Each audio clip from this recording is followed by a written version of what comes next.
দর্শক, আসসালামু আলাইকুম। হাজির হয়েছি আমি আব্দুল মাহমুদ খেলা জোটে। আজ রাতে বাংলাদেশ মুখোমুখি হবে টি-20 বিশ্বকাপে প্রথম ম্যাচে মুখোমুখি হবে শ্রীলঙ্কার সাথে, এবং শ্রীলঙ্কা কিন্তু এর ভিতরে একটি ম্যাচ সাউথ আফ্রিকার সাথে হেরেছে প্রথম ম্যাচটি, এবং বাংলাদেশের আজকে প্রথম ম্যাচ। সেই প্রথম ম্যাচে আসলে শান্তর নেতৃত্বে কি করে এই ব্যর্থ শান্তর নেতৃত্বে, সেটা আমরা দেখার অপেক্ষায় রয়েছি। কিন্তু এর ভিতরে কিন্তু পরিবর্তনের আভাস পেয়েছি। দলে মূলত বাদ পড়তে পারেন লিটন কুমার দাস এবং শরীফুল ইসলাম। লিটন কুমার দাস তো ব্যর্থ, অসম্ভব, অতুলনীয় ব্যর্থ আর কি, যেটা বলার বাইরে আর কি। এবং শরীফুল ইসলাম হাতের ইনজুরির কারণে সে খেলতে পারবেন না, এবং ফিরছেন তাসকিন আহমেদ। দর্শক, মূল একাদশে বাংলাদেশের টি-20 বিশ্বকাপের প্রথম ম্যাচে বাংলাদেশের মূল একাদশে থাকতে পারেন মাহমুদুল্লাহ রিয়াদ, সাকিব আল হাসান, নাজমুল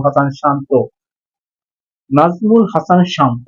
নামটা শুনলেই আসলে খারাপ লাগে আমাদের। একটা মন চায় যে খেলাই দেখবো না, এরকম নাজমুল হাসান শান্ত এমন একটি লোক যার নাম শুনলে মানুষ খেলা থেকে বিরত থাকতে চান।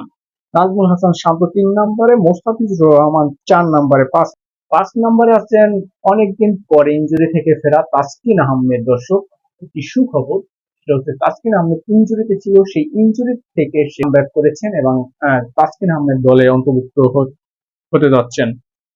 6 নম্বরে আছে তানজিম হাসান তামিম এবং 7 নম্বরে আছে তানজিম হাসান সাকিব।